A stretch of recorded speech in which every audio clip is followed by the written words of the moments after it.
Hi friends, എല്ലാവർക്കും സൂപ്രിൻ്റെവിൻ്റെ ഒരു പുതിയൊരു വീഡിയോയിലേക്ക് സ്വാഗതം. ഇന്നത്തെ നമ്മുടെ ടോപ്പിക് എന്ന് പറയുന്നത് അലോയ് വീൽസും സ്റ്റീൽ റിംസിനെയും കുറിച്ചാണ്. അപ്പോൾ അലോയ് വീൽസിന് എന്തൊക്കെ ഗുണങ്ങളും ദോഷങ്ങളുണ്ട്, അതുകൂടാതെ തന്നെ നമ്മുടെ സ്റ്റീൽ റിംസിന് എന്തൊക്കെ ഗുണങ്ങളും ദോഷങ്ങളും ഉണ്ട് എന്നാണ് ഇന്നത്തെ വീഡിയോയിൽ ഞാൻ നിങ്ങളുമായിട്ട് ഷെയർ ചെയ്യുന്നത്. അപ്പോൾ നിങ്ങളിൽ പലരും തന്നെ നിങ്ങളുടെ ഇപ്പോൾ കറണ്ടിലുള്ള വാഹനത്തിലൊരു അലോയ് വീലിലേക്ക് അപ്ഗ്രേഡ് ചെയ്യാൻ ഉദ്ദേശിച്ചിരിക്കുന്നവരായിരിക്കാം. ഒരുപക്ഷെ നിങ്ങൾ ഒരു പുതിയ വാഹനം വാങ്ങാൻ ഉദ്ദേശിച്ചിരിക്കുന്നവരായിരിക്കാം. അപ്പോൾ പുതിയ വാഹനത്തിൽ തന്നെ നമുക്കിപ്പോൾ സ്റ്റീൽ വീലിനേക്കാളും ലുക്ക് കൂടുതൽ അലോയ് വീൽസ് ആയതുകൊണ്ട് തന്നെ കുറച്ചുകൂടെ പൈസ മുടക്കി ഒരു അലോയ് വീൽസ് ഉള്ള ഒരു വേരിയൻറ്റ് വാങ്ങാൻ ഉദ്ദേശിച്ചിരിക്കുന്നവരായിരിക്കാം. അവർക്കെല്ലാം വളരെ ഉപകാരപ്പെടുന്ന ഒരു വീഡിയോ ആണ് ഇന്ന് ഞാൻ ചെയ്യാൻ പോകുന്നത്. അപ്പോൾ ഈ വീഡിയോ മുഴുവനായിട്ട് നിങ്ങൾ കാണുക. അപ്പോൾ സുപ്രീം ഡ്രൈവ് എന്ന ചാനൽ നിങ്ങൾ ഇതുവരെ സബ്സ്ക്രൈബ് ചെയ്യാതെയാണ് കാണുന്നതെങ്കിൽ സബ്സ്ക്രൈബ് ചെയ്യുക. അതുകൂടാതെ തൊട്ടടുത്തുള്ള ബെല്ലൈക്കൺ പ്രസ് ചെയ്യുകയാണെങ്കിൽ എൻ്റെ പുതിയ വീഡിയോസിൻ്റെ നോട്ടിഫിക്കേഷൻ നിങ്ങൾക്ക് ലഭിക്കുന്നതാണ്. അപ്പോൾ നമുക്ക് ആദ്യം അലോയ് വീൽസിനെ കുറിച്ച് പറയാം. ഇപ്പോൾ മിക്ക വാഹന നിർമ്മാതാക്കൾ അവരുടെ ടോപ്പ് എൻഡ് വേരിയൻറ്റിലേക്ക് അലോയ് വീൽസ് പ്രൊവൈഡ് ചെയ്യാറുണ്ട്. അതുകൂടാതെ തന്നെ ഇപ്പം ടൂ വീലേഴ്സിലും അലോയ് വീൽസ് കൊടുക്കുന്നുണ്ട്. അതുകൂടാതെ തന്നെ സ്കൂട്ടറിലും അലോയ് വീൽസ് നൽകുന്നുണ്ട്. അതുകൊണ്ട് തന്നെ വാഹനത്തിനൊരു പ്രത്യേക ലുക്ക് തന്നെ നമുക്ക് തോന്നിക്കാറുണ്ട്. അപ്പോൾ നമുക്ക് ആദ്യം തന്നെ അലോയ് വീൽസിൻ്റെ ബെനിഫിറ്റ് എന്തൊക്കെയാണെന്ന് നോക്കാം. ആദ്യത്തേത് ഇതിൻ്റെ ലുക്ക് തന്നെയാണ്. അപ്പോൾ അലോയ് ഇട്ട വാഹനം റോഡിലൂടെ പോകുന്നത് കാണാൻ വളരെ ഭംഗിയാണ്. അപ്പോൾ ഈ അലോയ് വീൽസ് നിർമ്മിക്കുന്ന വളരെ ലൈറ്റായിട്ടുള്ള മെറ്റൽ കൊണ്ടാണ്. അത് ഉദാഹരണത്തിന് അലുമിനിയം, നിക്കൽ, മാഗ്നീഷ്യം തുടങ്ങിയ മെറ്റലുകളാണ് ഇതിൻ്റെ ഒരു നിർമ്മാണത്തിന് ഉപയോഗിക്കുന്നത്. അല്ലെങ്കിൽ ഇതിൻ്റെയൊക്കെ ഏതെങ്കിലും ഒരു കോമ്പിനേഷൻ കൊണ്ടായിരിക്കാം അലോയ് വീൽസ് നിർമ്മിക്കുന്നത്. അതിൻ്റെ ഒരു പ്രധാന അഡ്വാൻറ്റേജ് എന്ന് പറയുന്നത് നമുക്ക് ഈ ഒരു മെറ്റലിൽ നമുക്ക് പലതരം ഡിസൈനുകൾ ചെയ്തെടുക്കാൻ കഴിയും. അതായത് ഉദാഹരണത്തിന് ഇപ്പോൾ സ്പോക്ക്, അതുകൂടാതെ ഡയമണ്ട് കട്ട് ഡിസൈൻ, അങ്ങനെ പലതും ചെയ്തെടുക്കാൻ പറ്റും. എന്നാൽ നേരെ മറിച്ച് നമ്മുടെ ഒരു സ്റ്റീൽ വീലിലേക്ക് വരുമ്പോൾ നമുക്ക് ലിമിറ്റഡ് ആയിട്ടുള്ള ഒരു ഡിസൈൻ മാത്രമേ ആ ഒരു സ്റ്റീൽ വീലിൽ നമുക്ക് ചെയ്യാൻ കഴിയുകയുള്ളൂ. അപ്പോൾ ഒന്നാമത്തെ ഒരു ബെനിഫിറ്റ് എന്ന് പറയുന്നത് ഇതിൻ്റെ ഒരു ലുക്ക് തന്നെയാണെന്ന് നമുക്ക് പറയാം. ഇപ്പോൾ രണ്ടാമതായിട്ടുള്ളത് ബെറ്റർ ബ്രേക്കിംഗ് ആണ്. അപ്പോൾ അലോയ് വീൽസ് ഉപയോഗിക്കുന്ന വാഹനത്തിൻ്റെ ഒരു ബ്രേക്കിംഗ് എഫിഷ്യൻസി എന്ന് പറയുന്നത് വളരെ മികച്ചതായിരിക്കും. അതുകൂടാതെ തന്നെ നമ്മൾ ബ്രേക്കിംഗ് ചെയ്യുന്ന സമയത്ത് നല്ല ഇഫക്റ്റീവായിട്ടുള്ളൊരു ബ്രേക്കിംഗ് ചെയ്യുവാനും ഒരു സ്മൂത്തും അതുകൂടാതെ തന്നെ ബ്രേക്കിംഗ് ചെയ്യുന്ന സമയത്ത് നല്ല സ്റ്റെബിലിറ്റിയും കിട്ടുകയും ചെയ്യുന്നുണ്ട്. അതുകൂടാതെ തന്നെ സ്റ്റീൽ വീലിനെ കമ്പയർ ചെയ്യുമ്പോഴത്തേക്ക് അലോയ് വീല് പെട്ടെന്ന് ചൂടാകാനുള്ള സാധ്യത വളരെ കുറവാണ്. മൂന്നാമതായിട്ട് ബെറ്റർ പെർഫോമൻസ്. അപ്പോൾ അലോയ്സ് എപ്പോഴും പെർഫോമൻസ് ഓറിയൻറ്റഡ് ആണ്. നിങ്ങൾ ശ്രദ്ധിച്ചിട്ടില്ല, അതായത് ലക്ഷറീസ് കാർസിലെല്ലാം തന്നെ അലോയ് വീൽസ് നൽകാറുണ്ട്. ഈ വാഹനങ്ങളിൽ തന്നെ സ്പീഡിൽ ഓടുന്ന സമയത്ത് സസ്പെൻഷനും അതുകൂടാതെ തന്നെ ആ അലോയ് വീൽസിൻ്റെ ഒരു വർക്കിംഗ് കോമ്പിനേഷൻ എന്ന് പറയുന്നത് വളരെ മികച്ചതായിരിക്കും. അതുകൂടാതെ തന്നെ അലോയ് വീൽസ് നമ്മുടെ എല്ലാ ടയറിലേക്കും ഒരേ തരത്തിലുള്ള ഒരു വെയിറ്റാണ് ഡിസ്ട്രിബ്യൂട്ട് ചെയ്യുന്നത്.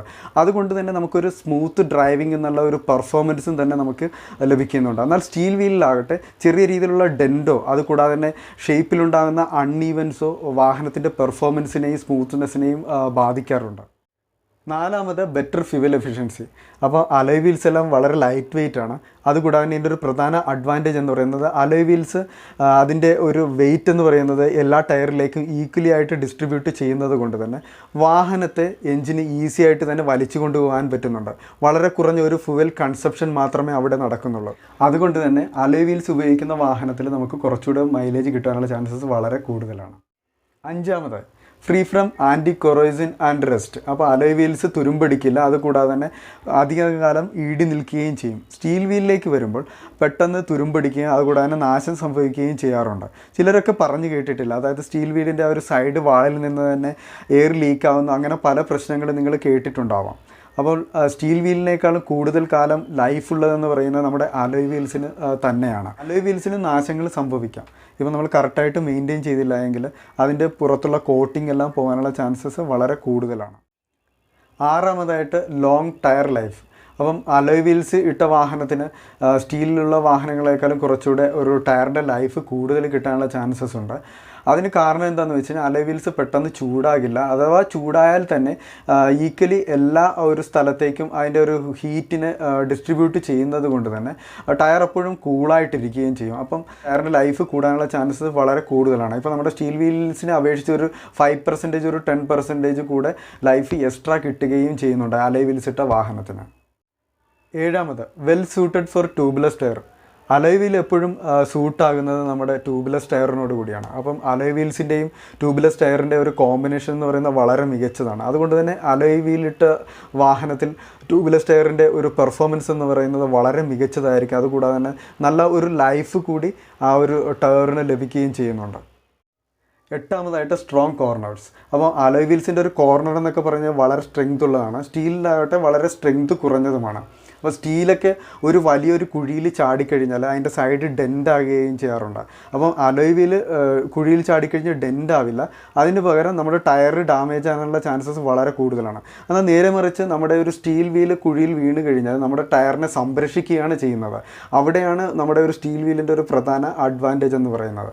അപ്പോൾ നമ്മൾ ഇത്രയും നേരം സംസാരിച്ചത് അലോയ് വീൽസിനെയും സ്റ്റീൽ വീൽസിനെയും കുറിച്ചാണ്. അതിൽ ഏറ്റവും കൂടുതൽ നമ്മൾ പറഞ്ഞിരിക്കുന്നത് അലോയ് വീൽസിൻ്റെ ഒരു അഡ്വാൻറ്റേജിനെ കുറിച്ചാണ്. അപ്പം ഇതിനും ചെറിയ ദോഷങ്ങളൊക്കെ ഉണ്ട്.